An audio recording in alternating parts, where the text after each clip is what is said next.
और का न करे अबला प्रबल के ही जग काल न खाए। महाराज पड़ोसन ने ऐसी लकड़ी लगाई कि महाराज घर में उपद्रव कर दिया और विनाश काले विपरीत बुद्धि। जब अपने घर के लोगों की बात अच्छी लगनी बंद हो जाए तो समझ लेना चाहिए यही हमारे विनाश का टाइम है। बोलो जय श्री हरे। पड़ोसी की बात अच्छी लगने लग जाए, दूर दराज के लोगों की बात अच्छी लगने लग जाए और घर के लोगों की बात अच्छी लगनी बंद हो जाए तो मान लो हमारा विनाश का समय आ गया। महाराज लौट करके घर में आई, उसने फल ले जाकर के गाय को खिला दिया, अपना खाई नहीं वो। पति ने अब आकर के पूछा क्यों देवी आपने फल खा लिया? तो पति से झूठ बोली और झूठ बोल करके महाराज उसने नाटक कर लिया और 9 महीने तक नाटक करती रही। उसने घर का काम भी पति से करवाया, बर्तन धुलवाए, झाड़ू लगवाए, सारी सेवाएं करवाई, अपने वस्त्र भी धुलवाए और पति से झूठ बोलती रही। और 9 मास पर्यंत अपनी बहन को अपने घर बुलाया, उसके होने वाले बेटे को अपने घर में जन्म करा करके और उसी को बता दिया यही मेरा बेटा है। पति को यही मालूम हुआ कि हाँ सत्य है कि हमारे घर में बेटा हुआ, समझ गए। और वास्तव में बेटा उस धुंधुली का नहीं था, उसने तो अपनी बहन को पैसे दे करके उसके बेटे को ले लिया। पति के साथ में उसने धोखा किया। और मैं बताऊं, नारी जब पति के साथ धोखा करती है ना तो पति के साथ नहीं करती, वो भगवान के साथ करती है। बोलो जय श्री हरे।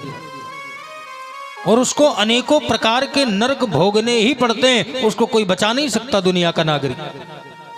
कोई व्रत, कोई अनुष्ठान, कोई योग, कोई यज्ञ संसार के उसकी रक्षा नहीं कर सकते, क्योंकि पति जो होता है वो भगवान, साक्षात भगवान का रूप होता है। नारी के लिए दूसरी पूजा बताई नहीं गई है कि मंदिर जाओ और यज्ञ करो, पूजा करो, व्रत करो, कोई कुछ भी मत करे, केवल बड़ी निष्ठा से पति की सेवा करती रहे, उसी पति में भगवान को देखती रहे। महाराज उसका जीवन सुरम्य हो जाएगा, उसका अंतःकरण शुद्ध हो जाएगा, पवित्र हो जाएगा। लेकिन वो तो झूठ बोलती रही और अंत में बेटा भी जो हुआ तो उसका नहीं है, उसने बहन का बेटा ले लिया और बहन के बेटे के बदले में उसने अपनी बहन को धन दे दिया। उसने कहा बहन तेरे घर में बहुत सारे खाने वाले हैं, खाने की कमी है, तू पैसा ले ले, धन ले ले, सोने चांदी ले ले, और मेरे घर में इतना धन भरा है, कोई खाने वाला नहीं है, तू अपना बेटा हमको दे दे। दे दिया। थोड़े दिन बाद वो बेटा बड़ा हुआ,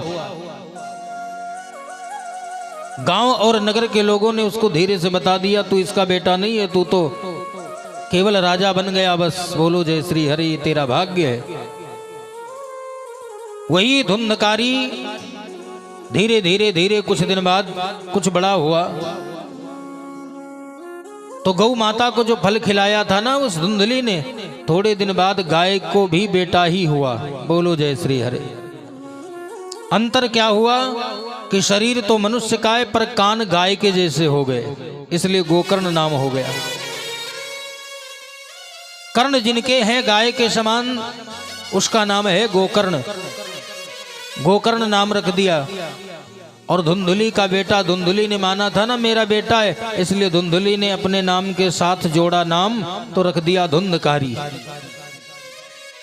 दोनों गुरुकुल पढ़ने गए, गुरु के शरण में रहे, ज्ञानार्जन कर रहे हैं। और महाराज दोनों पढ़ते हैं। थोड़े दिन बाद धुंधकारी ने ऐसा उपद्रव किया कि गुरुजी ने मार करके उसको घर भगा दिया। धुंधकारी घर चला आया। पिता ने पूछा क्यों आए? तो बोल रहा है पिताजी जब सारे लोग पढ़े लिखे हो जाएंगे तो गाय सेवा कौन करेगा, इसलिए एक भाई तो पढ़ रहा है और दूसरा गो सेवक भी तो होना चाहिए। खेती है, गाय सेवा है, आपकी सेवा है, कौन करेगा? पिताजी ने समझाया बेटा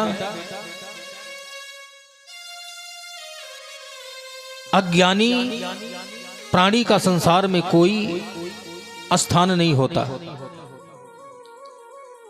जो शास्त्र युक्त होता है, जो भक्ति युक्त होता है, उसका संसार में एक स्थान होता है। इसलिए बेटा तुम पढ़ने जाओ, क्योंकि न चोर हारम च न राज्य हारम न भ्रातृभाज्यं च न भारकारी व्ययकृते वर्धते नित्यं विद्याधनं सर्वधन प्रधानम। पिताजी ने समझाया, बेटा न चौरहारम, ये ज्ञान जो है ये कभी चोर का आहार नहीं बन सकता। हाँ, चोर चोरी करने आवे, धन लेके चला जाएगा, लेकिन तुम्हारे ज्ञान की चोरी नहीं कर सकता वो। पांडवों और कौरवों की तरह राज्य हार जाओ, कोई जुआ खेले, कोई पासे खेले और खेलने के बाद अपनी सारी संपत्ति दांव पर लगा दे, पत्नी दांव पर लगा दे, बेटे को लगा दे, पर ज्ञान को दांव पर नहीं लगा सकता, क्योंकि उसे कोई पा ही नहीं सकता, वो तो अंदर बंद है। न चौरहारम न च राज्यहारम न भ्रातृभाज्यम, भाइयों में बंटवारा होता है, बंटवारे में सब कुछ बट जाता है, पर ज्ञान का बंटवारा नहीं होता। और दूसरी बात बताऊं, चाहे जितना ज्ञान हो जाए, कभी ये नहीं लगता कि मेरे सिर पर कोई भार है। बोलो जय श्री हरे। न भारकारी, और दुनिया के सारे धन खर्च करने से नष्ट हो जाते हैं, पर यह एक ऐसा धन है कि व्ययकृते वर्धते एव नित्यम। महाराज, जितना इसको खर्च किया जाए वो उतना ही रोज बढ़ता चला जाता है। तो इसलिए विद्याधनम सर्वधन प्रधानम, बेटा जाओ, ब्राह्मण पुत्र हो, तुम जाकर के अध्ययन करो। सोचे विप्र जो वेद विहीना, वेद से हीन ब्राह्मण सोचनीय है, इसलिए तुम जाकर के वेद का अध्ययन करो। पर उसने मना कर दिया, और मना करने के बाद गांव में रह करके दुष्टता करते करते, और महाराज उसने चोरी करना शुरू कर दिया। चोरी किया, व्यभिचार किया, नगर के नन्हे नन्हे छोटे छोटे न मालूम कितने बालकों को उसने मार भी डाला। छोटे छोटे बच्चों को ले जाकर के गड्ढे में, कुएं में गिरा देना, मार देना। धीरे धीरे उसने अनेकों वेश्याओं को ला करके घर में रखा, और जो चोरी करके लेके आता, उसी चोरी के धन से उन वेश्याओं का भरण पोषण करता, पेट भरता। और अंत में एक दिन उन्हीं वेश्याओं ने मालूम क्या किया, उसने आज राजा के घर में चोरी किया था, धुंधकारी ने। और राज्य घराने में चोरी करके जब धुंधकारी लौटा, तो उन वेश्याओं ने सोचा कि राजा के घर में इसने चोरी करी है और इसे मृत्यु दंड मिलेगा, और ये जब मरेगा तो हम सभी लोग पकड़े जाएंगे। इसलिए उन वेश्याओं ने रात रात में ही सोते हुए धुंधकारी के मुख में जलता हुआ अग्नि का जो एक गोला है, उसे ला करके धुंधकारी के मुंह में डाल करके और अग्नि से जला करके धुंधकारी को ही मार डाला। धुंधकारी मारा गया, धुंधकारी की मृत्यु हो गई, और अकाल मृत्यु होने के कारण वो प्रेत बन गया। और जब प्रेत बन करके महाराज वो दर दर भटकने लगा, क्योंकि प्रेत को बड़ी पीड़ा मिलती है। तो एक दिन संयोग से गोकर्ण जी महाराज जा रहे थे, और गोकर्ण जी महाराज को रास्ते में धुंधकारी प्रेत शरीर से मिला, रोने लगा। गोकर्ण जी महाराज ने पूछा, कौन है तू? तो धुंधकारी रोते हुए कहने लगा कि भैया मैं आपका भाई धुंधकारी हूं। बोले, अरे इतना मायावी कैसे हो गया तू? तो धुंधकारी रोता हुआ कहता है, महाराज मैं मायावी नहीं हो गया, ये आज मेरे किए गए पाप कर्मों का प्रतिफल है। मैंने मां को मार डाला, अपनी मां को ही उसने मार डाला धुंधकारी ने, और वैश्याओं का सेवन करते करते करते महाराज उन वैश्याओं ने मुझे मार डाला, और मरने के बाद आज मैं प्रेत योनि में भटक रहा हूं। और रोने लगा वो। और एक भाई अगर कोई भाई के सामने रोए तो कोई पत्थर हृदय वाला भाई हो तो नहीं कहा जा सकता, लेकिन अगर उसमें जरा मात्र भी यदि दया है तो महाराज भाई के करुण क्रंदन को कोई भाई बर्दाश्त नहीं कर सकता। गोकर्ण जी ने देखा, अरे मेरा भाई धुंधकारी, और रोते हुए धुंधकारी ने हाथ जोड़ के कहा, भैया हमें इस प्रेत योनि से मुक्त कर दो। धुंधकारी को प्रेत योनि से मुक्त करने के लिए गोकर्ण जी महाराज जाकर के सूर्य की आराधना करते हैं। भगवान सूर्य की आराधना करने पर जब भगवान नारायण सूर्य प्रसन्न हुए तो सूर्य नारायण से पूछते हैं कि महाराज आप बताओ कि प्रेत योनि से मुक्ति देने का साधन क्या है। यदि किसी को प्रेत योनि से मुक्त करना चाहूं तो उसके लिए संसार में कौन सा साधन बनाया गया है, आप बताओ ना हमें। तो भगवान सूर्य ने गोकर्ण जी महाराज को बताया कि यदि श्रीमद् भागवत की कथा श्रवण कराई जाए तो प्राणी प्रेत योनि से मुक्त हो जाएगा। महाराज तो श्रीमद् भागवत की कथा हुई, और महाराज श्रीमद् भागवत की कथा होने पर सप्त ग्रंथि 7 गांठ वाले बांस में धुंधकारी बैठा और 7 दिन की हो रही कथा को 7 दिन तक लगातार सुनता रहा, और एक दिन में बांस की एक ग्रंथि फटती गई और कथा सुनता रहा। 7 दिनों में बांस की 7 की 7 ग्रंथियां फट गई, और 7 ग्रंथियां फटी, उसमें से धुंधकारी बढ़िया दिव्य शरीर में प्रकट हुआ, और प्रकट होकर के महाराज भगवान की जय जयकार करने लगा, और धुंधकारी प्रेत योनि से 7वें दिन मुक्त हो गया। देव शरीर धारण करके विमान आया और धुंधकारी को बैठाया, और धुंधकारी बैठ करके बड़े प्रेम से वैकुंठ चला गया। बोलो श्रीमन्नारायण भगवान की जय हो। महाराज धुंधकारी को प्रेत योनि मिल गई, प्रेत योनि से मुक्ति प्राप्त हो गई, धुंधकारी सदगति को प्राप्त हो गया, और इधर भक्ति ज्ञान वैराग्य तीनों को युवा अवस्था प्राप्त हो गई। ज्ञान वैराग्य के लिए विमान आया, ज्ञान वैराग्य विमान पर विराजमान हुए और वैकुंठ चले गए। भगवान स्वयं लेने आए, और जाते जाते भगवान माता भक्ति को आश्वासन दे करके गए, देवी अगर तू किसी गरीब के घर जाएगी तो उसके घर तेरे पीछे पीछे मैं भी आऊंगा। इतना कह करके और भगवान अपने परम धाम पधारे, और इधर माता भक्ति जाकर के विदुर जी के घर पधारी। बोलो जय श्री हरे।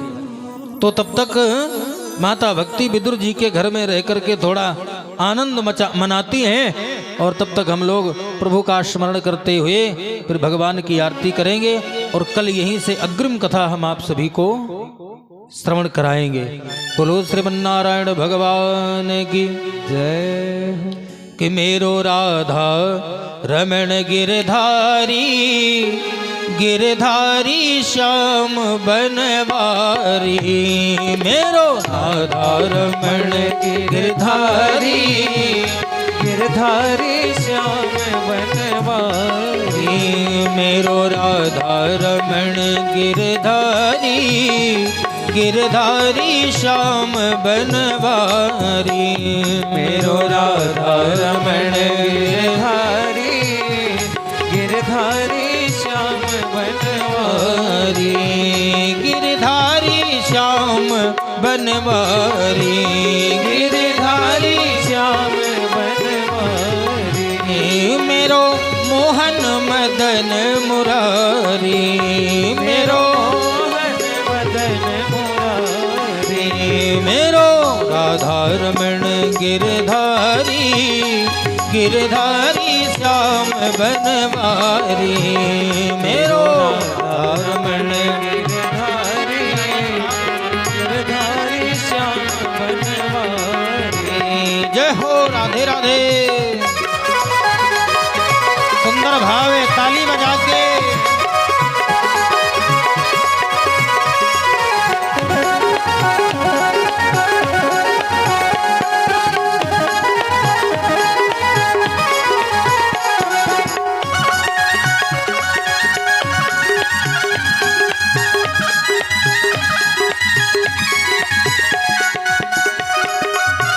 श्री राधे।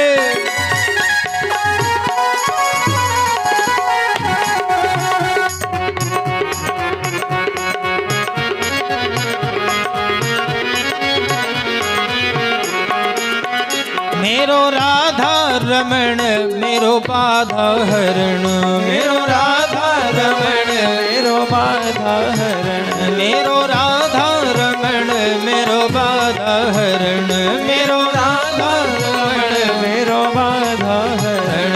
अब रखियो लाज हमारी गिरधारी श्याम बनवारी, अब रखियो लाज हमारी गिरधारी श्याम बनवारी।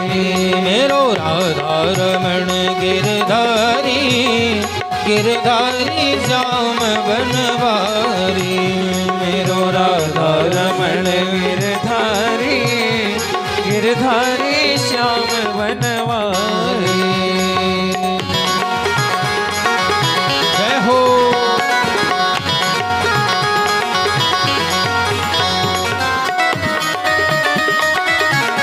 सुंदर भाव है।